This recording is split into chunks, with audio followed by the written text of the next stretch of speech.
Okay, so you've probably seen some of the headlines, maybe heard people talking about satellites, not dramatically exploding or anything, but definitely, coming back to Earth a bit sooner than planned. And right in the middle of all this talk, that's SpaceX's Starlink constellation. Yeah, it's been getting a lot of attention. So the big question is, what's actually causing this? Yeah. Why are these, well, thousands of pieces of tech dropping out of orbit early? We've been digging through all the sources you send us, articles, studies, even forum chats for this deep dive. And one big factor keeps coming up again and again. The sun. Exactly. The sun. So today, our mission is to take all that information you provided and really unpack it. What's the link between Starlink and what the sun's doing?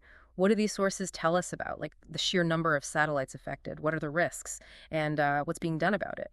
This deep dive is really for you, trying to cut through the noise and get you up to speed quickly on this, well, pretty complex stuff. Absolutely. Think of us as helping you navigate all this material. We're not just summarizing, we're trying to connect the dots, between the technical bits and the studies, the bigger picture from the news, and even what the space tracking community is saying. Just trying to give you a clear, full picture. Okay, let's do it. Let's unpack this. Before we dive into the sun connection, what do the sources actually say about Starlink itself? What's its main goal? Well, the mission seems pretty consistent across the board. Starlink is really about getting internet to places where traditional cables and fibers just don't reach easily, or at all. We're talking rural areas, remote locations, even providing connections on, say, airplanes or ships out at sea. It's a huge project already serving people in, over 100 countries now? Yeah, and when you say huge, the numbers in the sources are just, well, mind-boggling. We're looking at around 6,000 satellites up there right now, give or take, depending on the source date. And the plans are for way more. Tens of thousands, eventually maybe up to 30,000. That's just a lot of hardware orbiting Earth. It really is unprecedented. Yeah. And the impact, the sources show it's kind of mixed depending on where you are. Oh. If you live in a city with great fiber internet, Starlink might look expensive or maybe not as fast. But if you're in one of those underserved areas, it's a totally different story. Right. The sources point out that, yeah, it can cost a fair bit, like $120 a month in the U.S., plus you have to buy the dish. But in other places, it can be much cheaper. Like, I think one source mentioned $23 a month in Nigeria. So it's becoming more accessible globally. And for those rural users, the ones stuck on really slow DSL, like 1.5 megabits per second, or those old satellite services with strict data caps. Exactly. Yeah. For them, Starlink is often way faster and, crucially, no data limits. So even if it costs more than city internet, the sources suggest many see it as totally worth it. It's a lifeline, really, compared to what they had. And it's even pushed some of the older companies to finally invest in those rural areas they ignored for years. Yeah, a bit of competitive pressure there. Okay, so you've got this massive fleet of satellites flying relatively low in what's called low Earth orbit, LEO, to keep the signal lag down, which brings us right back to the main point you raised, the sun. How exactly does the sun's behavior make these satellites come down? Right. This is where it gets really fascinating. And the sources connect these very clearly. The sun, it isn't just a steady lamp up there. It has cycles. Activity ramps up and down roughly every 11 years. And right now, we're heading towards the peak of the current cycle, solar cycle 25. That means more solar flares, more eruptions, more coronal mass ejections, big bursts of energy and particles. Okay. And when that stuff hits Earth, it triggers geomagnetic storms. These storms dump a whole load of energy into our planet's upper atmosphere. Like supercharging the air up there. Kinda, yeah. It heats the atmosphere, causing it to puff up to expand outwards, reaching higher altitudes than usual. Oh, okay. And since Starlink satellites are in LEO, right in that region where the atmosphere is expanding, they suddenly run into denser air, more air molecules hitting them. Which creates drag. Like friction. Exactly. Increased atmospheric drag. It acts like a constant brake, slowing the satellites down. When they slow down, their orbits decay, they get pulled lower, and eventually they re-enter the atmosphere much faster than they would have otherwise. And the numbers we saw in the research really seem to back this up strongly. We looked at one study from a NASA Goddard Space Flight Center team, right? They tracked Starlink reentries over a few years and compared it to solar activity. That's the one. Yeah, they looked at 523 Starlink satellites that came down between 2020 and 2024. And just looking at the yearly numbers tells a story. So what were they? The sources showed just 2 reentries in 2020. The sun was really quiet then. Then as activity started picking up a bit, it jumped to 78 in 2021. Oh, okay. Then 99 in 2022, and a slight dip to 88 in 2023. Still way up from 2020, though. Oh, yeah. But then look at 2024. This is when solar cycle 25 really started kicking into high gear, the number of reentries. It shot up to 316 in just that year alone, according to the sources. Wow, 316, that's a massive increase. It is. And it lines up almost perfectly with that rising solar activity and the atmosphere puffing up. So the general link seems pretty clear from the timing, but did that NASA Goddard study find anything more specific? Like, does a bigger solar storm mean a faster reentry? Yes, exactly. That's what's really key from their analysis. They crunched the numbers on over 500 satellites, and they found a direct relationship. The higher the geomagnetic activity index, basically, the stronger the storm hitting Earth, the quicker the satellite's orbit decayed. How much quicker? Well, they used a starting point, a reference altitude around 280 kilometers. Right. Under normal, quiet conditions, a satellite might take, say, 16 days on average to re-enter from there.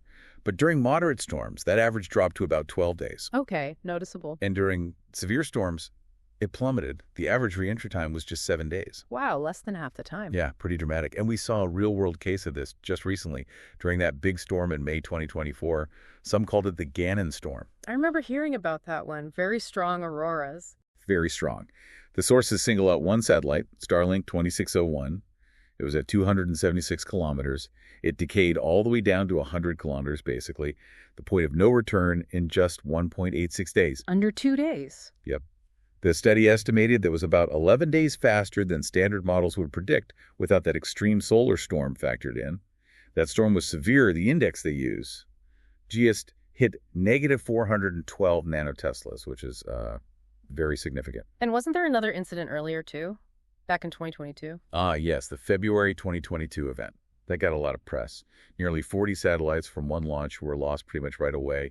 The sources suggest that was kind of a perfect storm, excuse the pun. They were deployed into a very low orbit to start with. Their flat shape meant more surface area for drag. And even though the geomagnetic storm then wasn't huge, it was enough to boost the density right where they were, kicking them out. That sounds like their design might also play a role. You mentioned the flat panels. Potentially, yes. The sources describe them as designed for mass production, low cost, high volume, which is great for building a huge constellation quickly, but it might mean they don't have, say, the same level of robust propulsion or super precise orbit control as maybe older, more expensive satellites that were specifically built to handle these kinds of solar impacts over many years. Okay, so the sun is definitely the main driver, especially now with the cycle peaking. But are satellites only coming down because of drag? The sources mention other reasons too, right? That's right. It's not just the sun. SpaceX also proactively brings satellites down sometimes. The sources say they've deliberately deorbited about 100 of their early V1 models. Why did they do that? Well, according to the filings and reports, they found a common issue in that batch, something that could potentially lead to a failure later on. So rather than wait for that to happen, they decided to bring them down while they still had full control.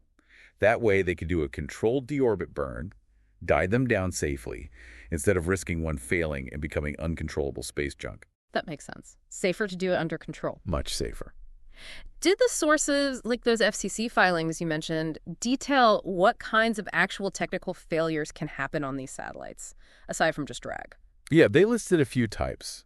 Things like software glitches, problems with the systems that let the satellite maneuver, flight computer issues. They actually mention identifying some sensitive components there and removing them in later designs. Learning as they go. Seems like it. And also things like power system failures. Right. But it sounds like we need to be careful to distinguish between these like actual hardware or software failures and the satellites coming down early just due to the atmospheric drag. Absolutely crucial distinction. The sources are clear on this. SpaceX themselves reported, I believe, having only one single satellite currently in orbit that's actually failed and can't be controlled. Just one. And they expect that to be zero soon. By the end of 2025, according to their projections. So that's totally separate from the hundreds, the 500 plus we mentioned that have re-entered, mostly because the sun cranked up the atmospheric drag. Many of those were likely still functional, but just got pulled down faster. Okay, got it. So we have the solar drag effect, we have some planned deorbits for safety, and a very small number of actual failures. What are the bigger implications here, the risks of all these satellites coming down, especially when the sun makes their paths harder to predict? Yeah, looking at the bigger picture for space operations, the main worry highlighted isn't really pieces hitting the ground. Starlink sats are designed, the sources say, to mostly burn up completely during re-entry. Mostly. Does anything survive? Well, Potentially very small bits, things with high melting points like uh, ceramics. Or maybe tiny silicon fragments from the solar cells. One source estimated maybe 5% of a newer V2 Mini's mass might survive as small pieces. And also these things called ferry cores from electrical parts. SpaceX mentioned in filings they're actively working to limit the size and mass of those cores, specifically to reduce the energy if anything did reach the ground. But the risk is considered very low. So if it's not stuff hitting us, what is the main risk? The big one, especially for the space industry itself, is collision risk in orbit. While these satellites are deorbiting, particularly when it's accelerated and made less predictable by solar storms, they have to pass through busy orbital lanes. Right, LEO is getting crowded. Incredibly crowded. Yeah. So the unpredictable path increases the chance of a close call or even a collision with other working satellites or existing space debris. Managing that traffic, avoiding those potential impacts during the decay phase is a huge challenge. And it's not just Starlink being affected by the drag, is it? No, not at all. This affects everything in low Earth orbit. Any satellite operator up there is dealing with this increased drag right now. It forces them to burn more of their precious onboard fuel just to stay in their assigned orbit to counteract the drag. And that can shorten the usable lifespan of their satellites. Less fuel means less time they can keep operating. That's a hidden cost of solar activity. Definitely. And there's also some early discussion mentioned in the sources referencing agencies like ESA about the potential environmental side. Like, what's the long-term effect of all this material, mostly aluminum from the satellite bodies, vaporizing in the upper atmosphere? The current estimates suggest it's within certain bounds compared to natural sources like meteors, but it's something people are starting to study as these mega constellations grow. It sounds like operators really had to scramble during that May 2024 storm. Yeah, it's quite telling. One analysis mentioned in the sources saw that during that storm, nearly half of all the active payloads in LEO, that's about 10,000 objects, mostly Starlink, performed some kind of large orbital maneuver. Half of them. Suggests a huge amount of active management was needed just to cope with the drag and maintain spacing. So it's clearly a dynamic and challenging environment up there. But the sources also talked about what SpaceX is doing to try and manage all this, right? Yes, they do outline several steps. We already mentioned their conservative approach, bringing down satellites that show even potential signs of trouble, doing it propulsively while they still have control. That's highlighted as much safer because they can steer it. An uncontrolled tumble is the real danger. And they share data. Crucially, yes. They provide very precise position data for all their satellites to other operators multiple times a day. This is vital for everyone to track potential close approaches, conjunctions, and plan maneuvers if needed. Space traffic coordination relies on that kind of sharing. Are they doing any physical testing? They are. The sources mention things like putting satellite parts like circuit boards into plasma chambers to better understand how they break apart during reentry simulation, trying to improve their models of how things disintegrate. And learning from mistakes or incidents. Definitely seems so. There was an issue on one launch, G93, where some satellites started tumbling unexpectedly after deployment. This caused them to break up differently, lower down than predicted. The sources note that SpaceX is taking lessons from that and building improvements into the newer V2 Mini designs to prevent that tumbling during deorbit. They also said they plan to share their improved methods for modeling atmospheric density publicly. That could help everyone operating in LEO predict these drag effects better. Okay, so let's bring this all together. Based on this deep dive into the sources you provided, what's the main takeaway for you, our listener? I think it really drives home how our advanced technology like satellite internet is still fundamentally tied to and affected by natural forces like space weather. The sun cycles aren't just an academic curiosity. They have real, tangible impacts on infrastructure we're increasingly relying on, especially for connecting remote areas. Yeah. It also just highlights the sheer complexity of operating these massive constellations in LEO. It's not just launch and forget. There are constant challenges like predicting and dealing with this atmospheric drag, especially now during solar maximum. And the need for managing that space. Exactly. It underscores how vital things like space traffic management, international cooperation, data sharing, and continued innovation in satellite design are. We need all of that to keep LEO safe and sustainable as it gets busier and busier. This deep dive, drawing from all those sources you sent, really paints a picture, doesn't it? This dynamic interplay between our sophisticated tech up there and the raw power of the cosmos, like the sun doing its thing. It definitely leaves us with a big question to think about, doesn't it? As we keep launching more and more satellites for communication, navigation, watching our planet, How do we, as a global community, strike the right balance? How do we weigh the incredible benefits of all this technology against the very real challenges of space weather, the growing problem of orbital crowding, and the increasing risk of collisions up there in that final frontier? That's something we'll all need to grapple with.